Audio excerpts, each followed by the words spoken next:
Whew. Hey everyone. 1st of October and it is still bloody hot outside. So hopefully we will get cooler weather in by next weekend. They are saying I will not count my chickens until I have to put on a park in the mornings. But yeah, this is actually the first vlog of my never seen Halloween choices. I've actually gone through like a bit of a tradition over the past 2 years over like finding horror movies, both old and new, that have come out in over time, and especially ones that I've never seen before. Last year was really fun. I saw Creepshow 2 for the first time, which the start story and the end story weren't that good, but The Raft is actually one of the best little horror shorts I've seen in a long time. This came out in like 1986, 1987, around those times. But for my first entry today, we are going back to 1946, where She-Wolf of London was released. This was an interesting side note on like the classic horror movies of the time, doing like Invisible Man, vampires, Frankenstein's monster, and most of the classic Universal horror movies had already been out and gone. I think the last great horror classic that came out was 1947 with Abbott and Costello Meet Frankenstein, which I still consider like one of the best horror comedies of all time. But She-Wolf of London is definitely the typical werewolf trope. There's a werewolf loose in London, and everyone is trying to find the culprit. And this woman, kind of an aristocratic type, about to marry well-do, is like under torment that she is becoming this creature that is attacking people at night.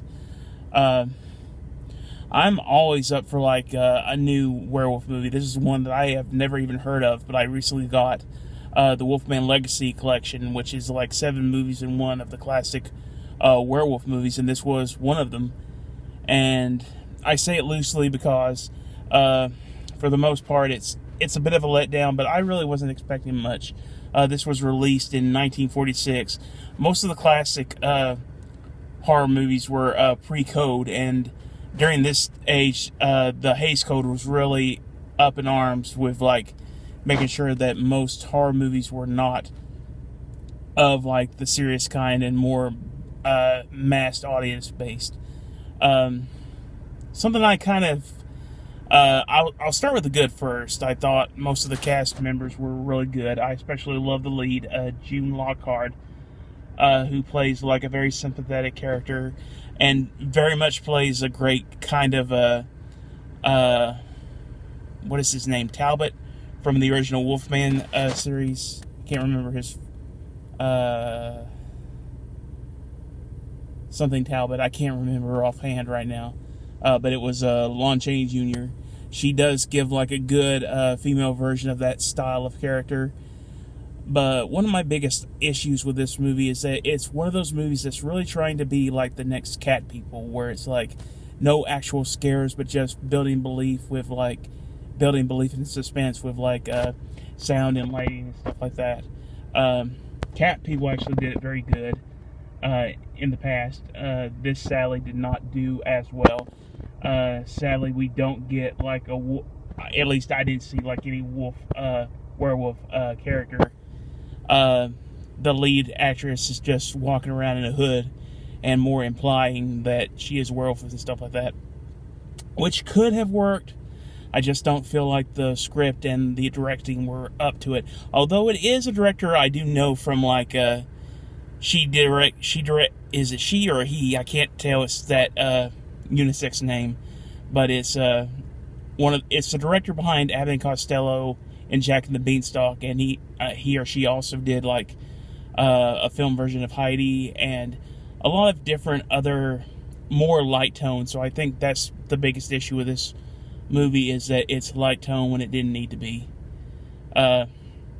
Even Abbott and Costello meet Frankenstein still does have like great shock moments, even with the comedy. So it could be done. It just sadly wasn't done well enough for this. If you do get like the Wolfman Legacy Collection, which I do recommend, the Legacy Collections whenever they come out at Halloween, especially the Frankenstein. I still watch the Frankenstein and Creature from the Black Lagoon. I watch all the time, regardless of the season. So it may be an interesting pick for some people, but I feel like in terms of calling it a classic, it's not quite there.